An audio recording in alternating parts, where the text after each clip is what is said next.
ဒီနေ့က21ရက်12လ2025ဒါကျက်သွန်ဖြူဒါအခုဒီမှာရှိတာဖေဖေတို့တရွေးနဲ့ဒီမရတရွေးပေါ့နော်ပေါ်တော့ပေါ့မြိုင်ဘက်ကတရွေးနဲ့ရှိတာအရင်တုန်းကယောက်ျားလေး2ယောက်ရောတရွေးရောဖေဖေရောရှိတယ်လုပ်ငန်းဒီလောက်မတောင်ဘာလဲဆိုတော့တကယ်လှုပ်ချင်းမလှုပ်ချင်းနဲ့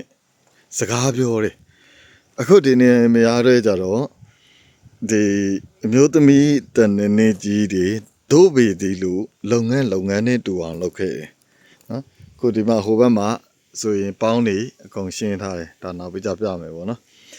ဒါလောလောဆယ်ကျက်သွန်ဖြူကင်းကိုဒီပေါင်ကဘာထည့်တာယုံမရိဒီမှာယုံမရိဟုတ်အဲ့လိုနော်အခုဒီမှာဆိုရင်ねပေးကုန်တော့မှာပဲတော်ပြီဟိုဘက်သားတမီးနော်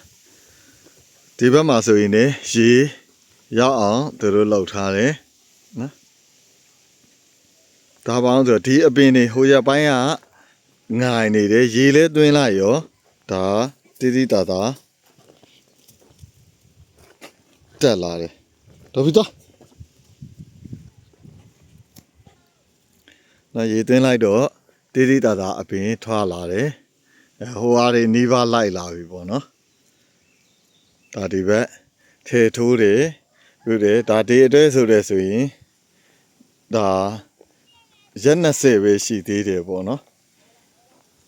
နှစ်ပတ်ကျော်နှစ်ပတ်တော့မကောက်ထားပါတော့နော်တလောက်ဝင်းကျင်လောက်ပဲရှိသေးတယ်ဒါသူတို့လုပ်တဲ့ဟာဟိုဘက်ခယူအကုန်လုံးရှင်းသွားပြီတခါဟိုတစ်ခေါက်ကကျွန်တော်တို့ထင်းမုံကြီးကဒီအိမ်ရဲ့ဒီဘက်ကိုရှိနေတာဟိုအပေါ်ကိုရွှေ့သွားပြီနော်လောလောဆယ်သူတို့ဘာအဆင်ပြေအောင်လုပ်လဲဆိုတော့ဒီအောက်ကိုရေပိုက်အမဲနဲ့ရေသွင်းမယ်အပေါ်ကိုတော့ပိုက်ဆင်လိုက်တယ်ပေါ့နော်အရင်အဆင်ပြေအောင်လို့နော်အဲ့တော့ဒီဘက်အထီကိုကျွန်တော်တို့ကရေတွေသွင်းထားတယ်ဒီဘက်မှာရေရောက်ပြီဆိုရင်ဒါဆိုသူတို့ဒီအောက်ညနေခင်းကိုသွင်းမယ်ပေါ့ဒီမှာခါထပ်ပြီးတော့ဖို့ထားတယ်ဟိုပြောချင်တာကအလုတ်ကိုအလုံးနဲ့တူအောင်လုပ်နေတာဖြစ်တဲ့အတွက်တကယ်တမ်းထိရောက်တယ်ရှေ့မှာတော့ကနေမယားတွေနဲ့ယောက်ျားသား2ယောက်ရှိတာတောင်မှဘာကြောင့်မထိရောက်တယ်လဲဘာကြောင့်မလို့ကျွန်တော်သူတို့ကိုပြောနေလဲဆိုတဲ့အရာတွေပေါ့နော်ဒီမှာလေဒါဆိုရင်ခါပေါင်းစိတ်တိုင်းကြဖို့ထားတယ်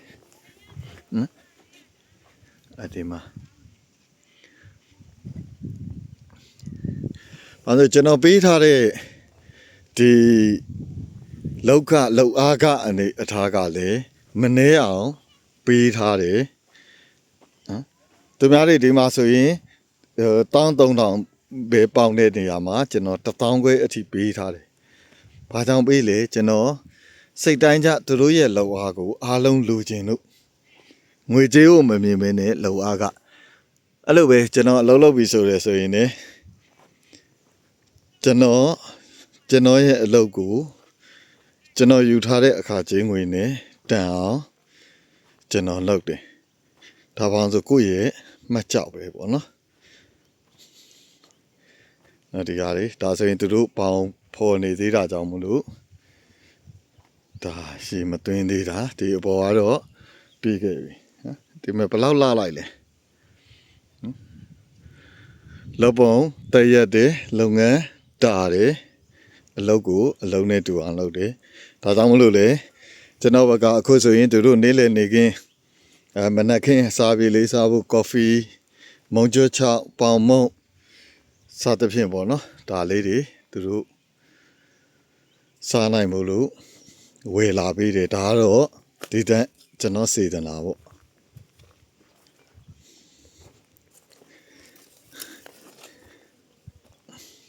ကိုယ့်ရဲ့တန်ဖိုးလောက်အားကားနဲ့ ညီများတဲ့ပြန်တဲ့ပိတ်ဆက်မှုဆိုတာအရာတိုင်းမှာရှိပါတယ်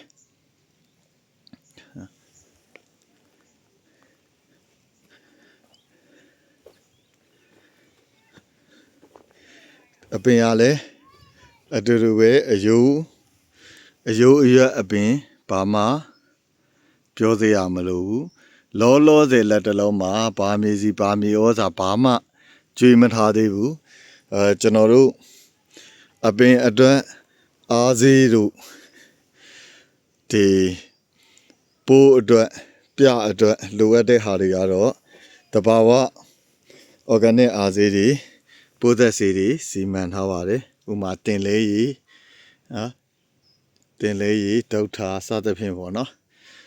နောက်ထုံးဒါတွေကတော့အလုံးစီမံစီစဉ်ထားပါတယ်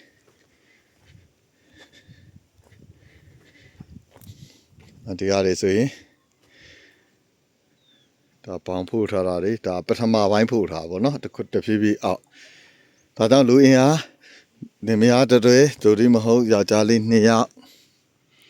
ဒီများတဲ့လောက်ဆိုလဲအဆင်ပြေပါတယ်ပေါ့နော်လူချင်းနေရှာနေတယ်တကယ်ကိုအလုတ်နဲ့တူအောင်လုပ်နိုင်မယ်ဆိုရင်လာပါ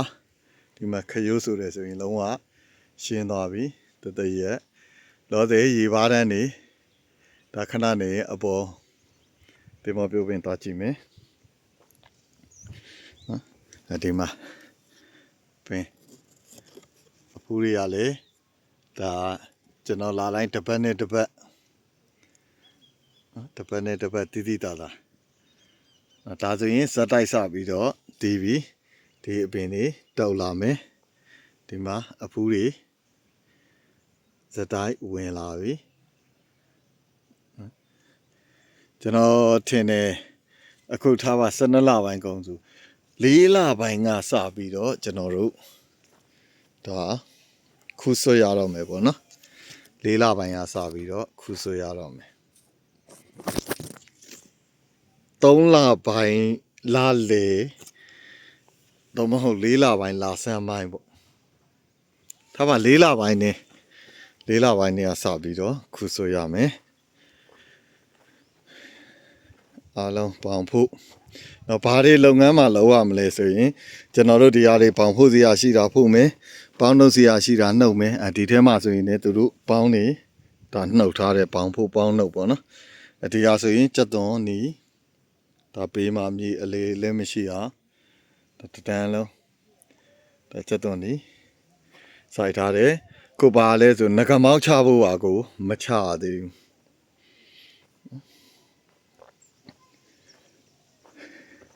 ဒါအပေါ်မှာလဲခုနစက်ထဲမောင်းနေတယ်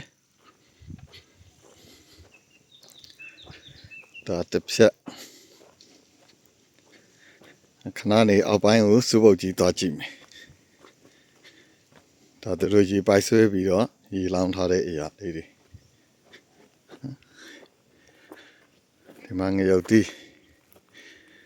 ဆိုလဲပေါင်းနေရှင်လိုက်တော့တီးတီးတော်တာထိုးတက်လာတယ်နော်ဒီဘက်မှာခရိုးအစတုန်းကကျွန်တော်တို့ဒီမှာမြေတားဖို့လို့ခရိုးလောက်ထားတာတွေကဒီမှာသူ့အပုံနဲ့သူဒါရှိသွားတယ်ပေါ့နော်အဲ့တော့channel မှာဘာလို့လောက်ရမလဲဆိုခုလိုတင်းမြင့်တစ်ပုံနေဟိုဘက်မှာသွားပြီးတော့ပုံရမယ်ဒီမှာဒီခါဖို့အတွက်နေကော်ရမယ်နော်လောက်ရမှာတွေကနော်ဒီထင်းနေရွှေ့ဒီလောက်အကြီးတွေကကြတော့ဘေးကတ်ထားမှာပေါ့နော်ဒါရေတွင်းကရှည်နားလေးမှာတူးမှာဒါကွန်တီပင်နေ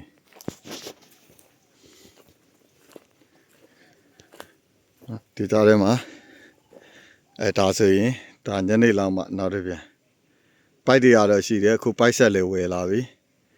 ဒီဘက်ကိုဖြန်းမှုကြံတော့တယ်ဒါဆိုရင်သူတို့ရေရထားတဲ့အပင်တွေနော်ဒီသားနဲ့ဟိုမှာရှေ့ပန်းလွတ်ထားတယ်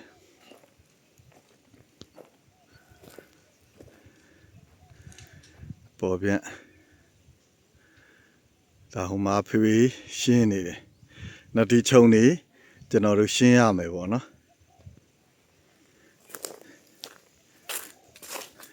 နောက်ကြတဖြည်းဖြည်းရေပန်းဒီဘက်အထိဆက်လို့ရမယ်ဆိုရင်တော့ဒီဘက်နောက်ထပ်ပိုင်နှလုံးလောက်ထပ်စား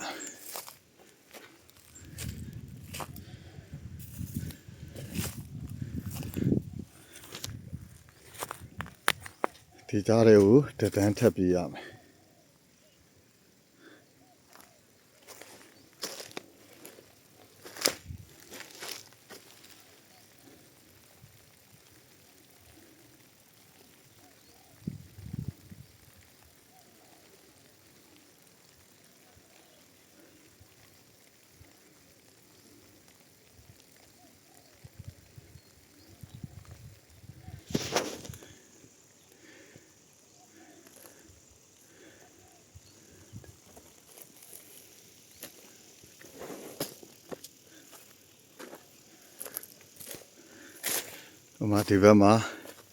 ဒီဘက်မှာငုတ်တူးဖို့လို့လေးတွေတချို့တော့ဝက်ကြံနိုင်သေးတယ်ပေါ့နော်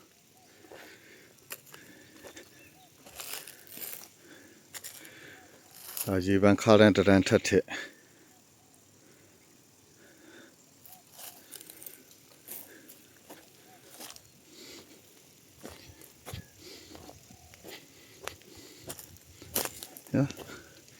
ဒီကောင်ကဘာလို့မလဲနိုင်เนี่ย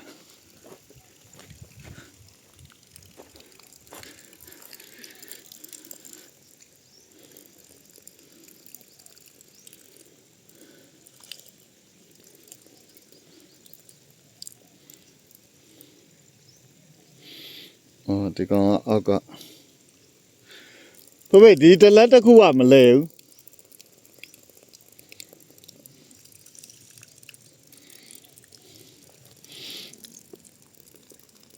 အောက်ကမလုံးလို့လားမသိ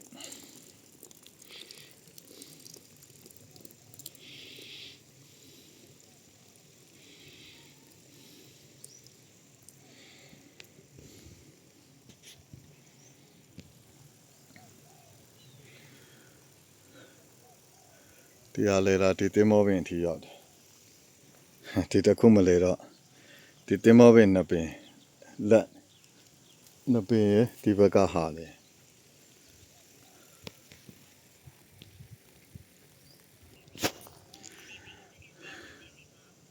ကိုကြီးဘောင်ထိတ်ကပိတ်နေလို့လား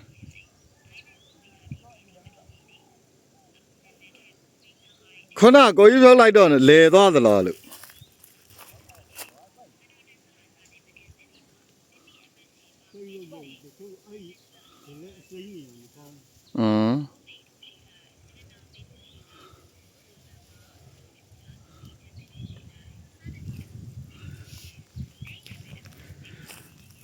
ဒါဆိုဒီအပေါ်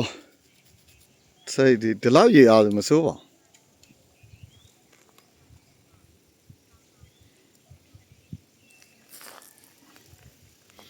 ဒီမှာလေကျွန်တော်တို့အမီတူးရမယ်ကျင်းဖော်ရမယ်ပေါ့နော်ဒီဟာလေးတွေအဲ့လိုပုံစံမျိုးသွားရမယ်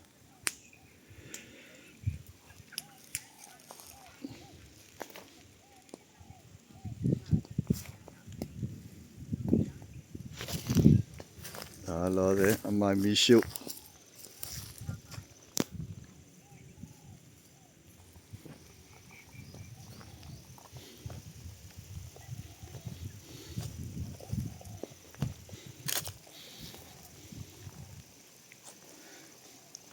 ဒီနားလေးရတတိုင်းက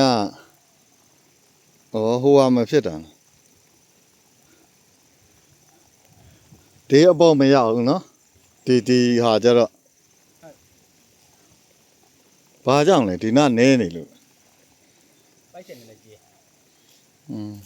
တပင်နှစ်ပင်သုံးပင်ဟိုအောင်နည်းနည်းလေးဒီဘက်ရရင်ကြည့်ကိုကြီးဟိုကောင်နော်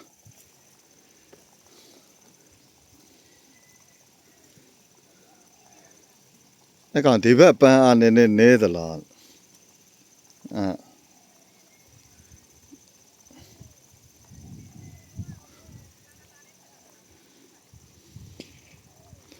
ဒီမှာ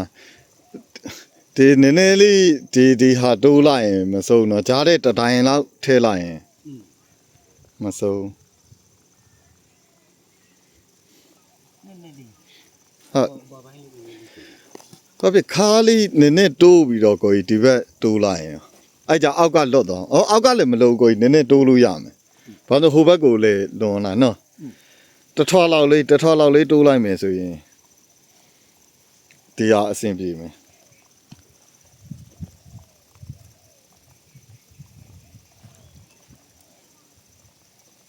โอเคဒါဆိုရင်ဒါလေးရောက်မယ်ဒီပင်လေးရောက်မယ်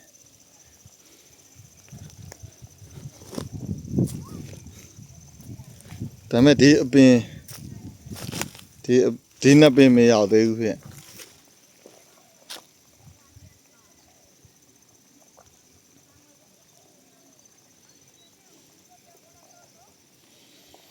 တပင်နှစ်ပင်ကဲနည်းနည်းတစ်ထောက်လောက်ထပ်တိုးကြည့်ပါလားရနိုင်မလားတိုးလို့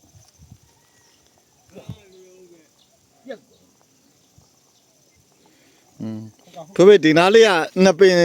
မရောက်လော့ကိုယ်ပြုတ်မှာတော့ ဟုတ်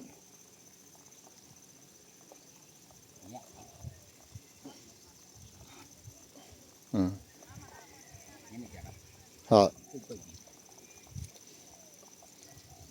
တော်သည်ဖက်မစီဘူးလားဆိုရင် ဟုတ်နားဩဟိုကလေးလည်းနည်းနည်းလေးရှေ့တိုးလိုက်ရင်တိုးလို့ရမလားမသိဘူးဟောနော်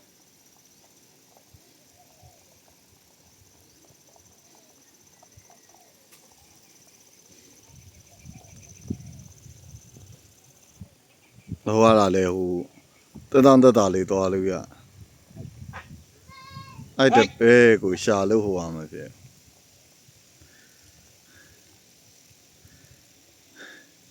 ကဲဒီခါရန်တရန်ထည့်ရမယ် ပေါင်းလေးရှင်းနေလိုက် ဟုတ်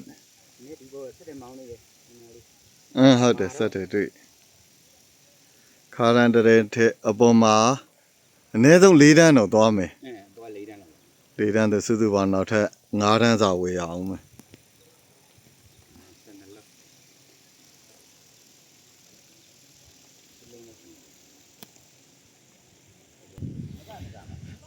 ဒီမှာငကမောက်တွေလည်းပါဆိုဘာမှမလုပ်ရသေးဘူးဒီကြားကတန်းနေဖြုတ်ပြီးလောလောဆယ်အပေါ်ကိုဆင်းလိုက်တယ်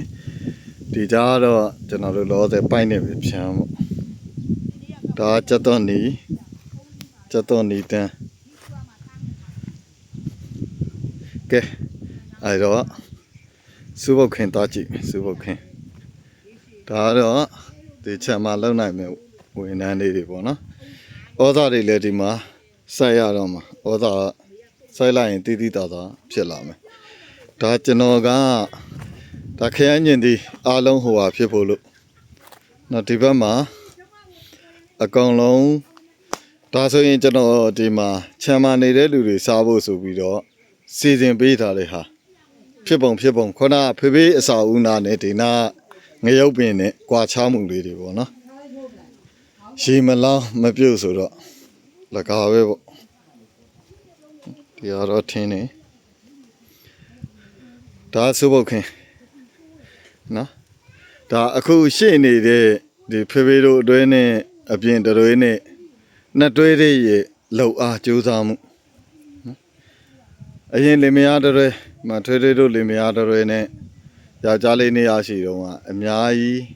ဒါလက်ဟာမှုတွေရှိခဲ့တယ်ပေါ့နော်ဒါပါဆိုတော့အလုတ်ချင်းမလုတ်ချင်းကအများကြီးတိတာတော့